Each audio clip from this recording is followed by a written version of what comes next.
انصرنا يا رب لك انصرنا يا رب. اسرائیل پر اللہ کا عذاب نازل.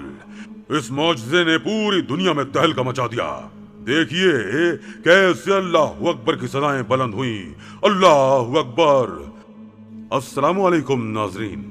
رمضان المبارک کے بابرکت مہینے میں بھی شر پسندوں نے بیت المقدس مسجد اقصی میں ظلم کی انتہا کر دی. عورتوں اور بچیوں کے ساتھ ساتھ بھی اسرائیلیوں کی بےہودہ بدتمیزیاں جب حد سے بڑھیں اور مسلمان فلسطینی نوجوانوں کے سامنے جب ان کی خواتین کے ساتھ ظلم شروع ہوا تو فلسطینی اشتعال میں آ گئے. لیکن اسرائیلیوں نے ان کی گردنوں پر پستولیں تان لی.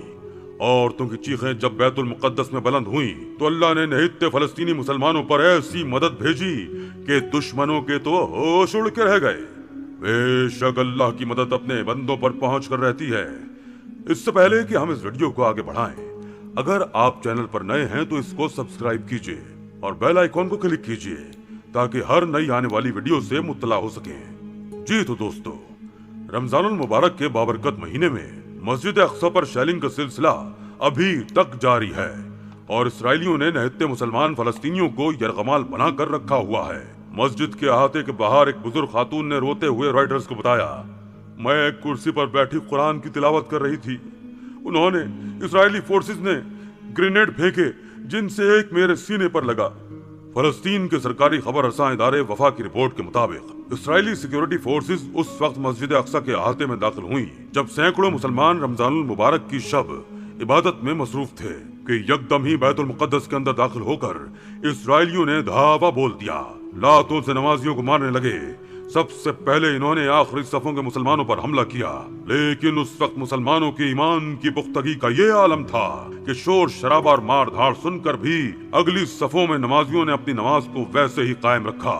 لیکن شرپسندوں کی بے حسی اور درندگی کی انتہا یہ تھی کہ سجدہ ریز نمازیوں پر مار پیٹ شروع کر دی. اور جب فلسطینیوں نے احتجاج میں اپنا دفاع کرتے ہوئے اسرائیلیوں کو مارنا شروع کیا تو انہوں نے شیلنگ شروع کر دی. ایک ہنگامہ سا برپا ہو چکا تھا. خواتین پر بھی پستولیں تان لی گئیں. عورتوں کے رنگ اڑ چکے تھے. مردوں کی نماز کی ادائیگی کی جگہ میدان جنگ بن چکی تھی. فلسطینیوں کے ہاتھوں کو پیچھے سے باندھ دیا اور ان کے پیروں کو بھی رسیوں سے باندھ کر انہیں سرخ رنگ کی پچھلی صفوں پر الٹا لٹا دیا اور مارنے لگے. ان کی چیخ و پکار سن کر خواتین جو عورتوں کی نماز ادا کرنے والے حصے میں موجود تھیں وہاں سے بھاگ کر بیت المقدس میں داخل ہوئیں، کیونکہ بہت سی خواتین کے شوہر، بھائی اور والد بھی نماز میں مشغول تھے.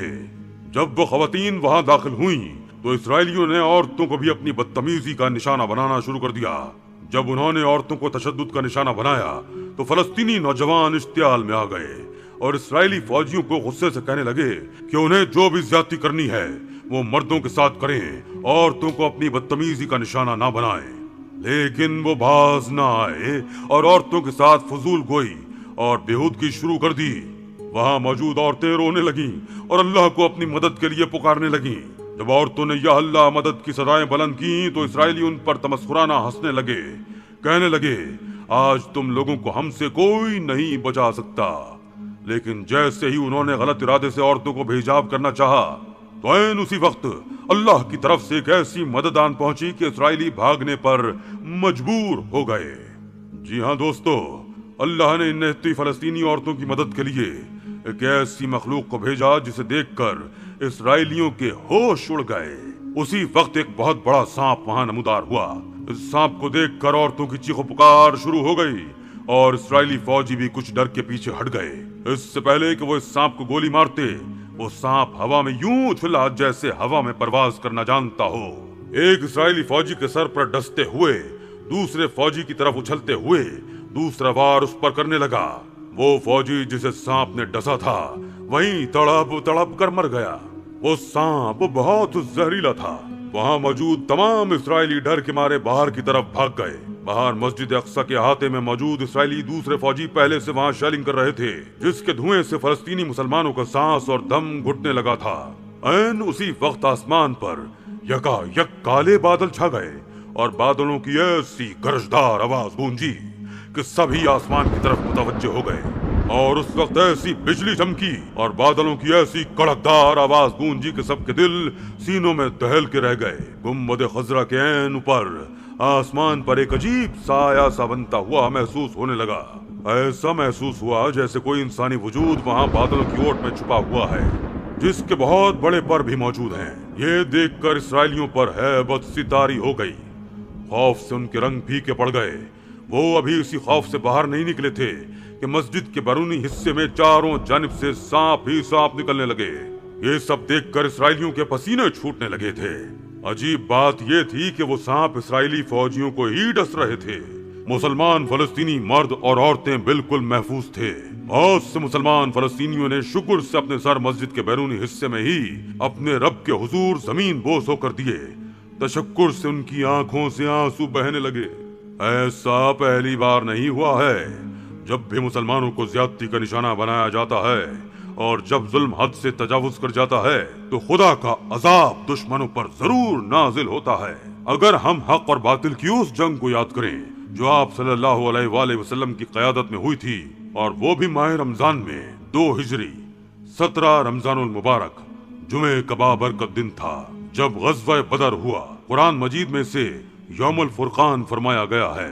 اس جنگ میں مسلمانوں کی تعداد 313 تھی، جن کے پاس صرف 2 گھوڑے، 70 اونٹ، 6 زرہیں اور 8 تلواریں تھیں، جبکہ ان کے مقابلے میں لشکر کفار 1000 افراد پر مشتمل تھا، جن کے پاس 100 گھوڑے، 700 اونٹ اور کثیر آلات حرب تھے۔ جنگ سے ایک رات پہلے حضور اکرم صلی اللہ علیہ وآلہ وسلم نے اپنے چند جانثاروں کے ساتھ بدر کے میدان کا جائزہ لیا اور زمین پر جگہ جگہ ہاتھ رکھ کر فرماتے، یہ فلاں کافر کے قتل ہونے کی جگہ ہے اور کل یہاں فلاں کافر کی لاش پڑی ہوئی ملے گی۔ چنانچہ راوی فرماتے ہیں ویسا ہی ہوا جیسا فرمایا تھا، اور ان میں سے کسی نے اس لکیر سے بال برابر بھی تجاوز نہ کیا۔ سبحان اللہ! کیا شان ہے ہمارے پیارے آقا صلی اللہ علیہ وآلہ وسلم کی کہ اللہ عز و جل کی عطا سے ایک دن پہلے ہی یہ بتا دیا کہ کون کب اور کس جگہ مرے گا۔ اسی رات اللہ عز و جل نے مسلمانوں پر اونگ اتاری کر دی، جس سے ان کی تھکاوٹ جاتی رہی، اور اگلی صبح بارش بھی نازل فرمائی، جس سے مسلمانوں کی طرف ریت جم گئی اور پانی کی کمی دور ہو گئی۔ آقا صلی اللہ علیہ وآلہ وسلم نے پوری رات اپنے رب کے حضور عجز و نیاز میں گزاری اور صبح مسلمانوں کو نماز فجر کے لیے بیدار فرمایا۔ نماز کے بعد ایک خطبہ ارشاد فرمایا جس سے مسلمان شوق شہادت سے سرشار ہو گئے۔ حضور صلی اللہ علیہ وآلہ وسلم نے پہلے مسلمانوں کے لشکر کی جانب نظر فرمائی اور پھر کفار کی طرف دیکھا اور دعا کی کہ یا رب، اپنا وعدہ سچ فرما جو تو نے مجھ سے کیا ہے۔ اگر مسلمانوں کا یہ گروہ ہلاک ہو گیا تو روئے زمین پر تیری عبادت نہ کی جائے گی۔ صحیح مسلم صفحہ نمبر 750، حدیث نمبر 4588۔ اللہ عز و جل نے مسلمانوں کی مدد کے لیے پہلے 1000 فرشتے نازل فرمائے، اس کے بعد یہ تعداد بڑھ کر 3000 اور پھر 5000 ہو گئی۔ پیارے آقا صلی اللہ علیہ وآلہ وسلم نے کنکریوں کی ایک مٹھی بھر کر کفار کی طرف پھینکی جو کفار کی آنکھوں میں پڑی۔ جانثار مسلمان اس دلیری سے لڑے کہ لشکر کفار کو عبرت ناک شکست ہوئی۔